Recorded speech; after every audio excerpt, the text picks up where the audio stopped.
பால் குடிக்கும் வயதிலும் பாலியல் குற்றம், பாவாடை அணியும் வயதிலும் பாலியல் குற்றம், பாடையில் போகும் வயதிலும் பாலியல் குற்றம். அரக்கர்கள் வாழும் சமுதாயத்தில் பெண் பிள்ளையை பெற்றது குற்றமா அல்லது வளர்த்தது குற்றமா அல்லது வீதியில் விட்டதுதான் குற்றமா?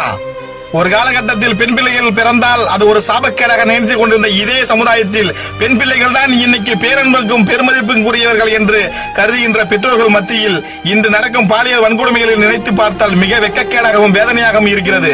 அவர்கள் மனப்பக்குவத்தை மாற்றக்கூடிய ஒரு நிலையை இந்த சமுதாயம் உருவாக்கி கொண்டிருக்கிறது.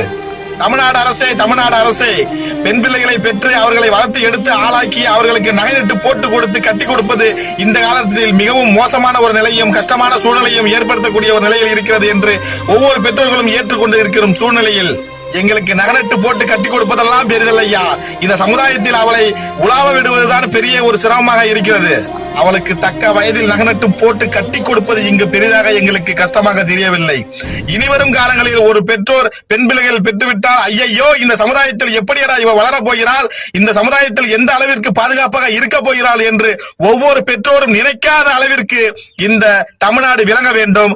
அவ்வளவு பாலியல் குற்றங்களுக்கும் நீங்கள் உரிய நடவடிக்கையாக சட்டமன்றத்தில் மிகப்பெரிய கடுமையான ஒரு தீர்மானத்தை நிறைவேற்றி பாலியல் குற்றவாளிகள் அனைவருக்குமே அவர்களை ஆண்மை நீக்கம் செய்ய வேண்டும், அல்லது தூக்கிலிட வேண்டும், அல்லது பிற பொறுப்பை அறுத்து அவனை இந்த சமுதாயத்தில் உலாவிட வேண்டும் என்பதுதான் ஒவ்வொரு பெற்றோரின் தலையாய ஒரு மிகப்பெரிய ஒரு வேண்டுகோளாக இருக்கிறது.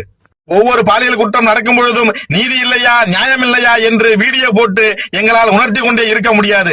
இந்த சமுதாயத்தில் நல்ல விஷயங்களை எடுத்துரைக்கும் அதிகமான யூடியூபர்களும் இன்ஃபுளுசர்களும் இருக்கிறார்கள். ஆனால் அதையெல்லாம் பெரிதாக ரீச் ஆவது கிடையாது.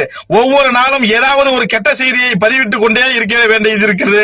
ஒவ்வொரு நிமிடமும் ஏன் ஒவ்வொரு மணி நேரத்திற்கும் ஒவ்வொரு குற்ற வழக்குகளை இந்த சமுதாயத்தில் பதிவிட வேண்டிய ஒரு நிலை இருக்கிறது.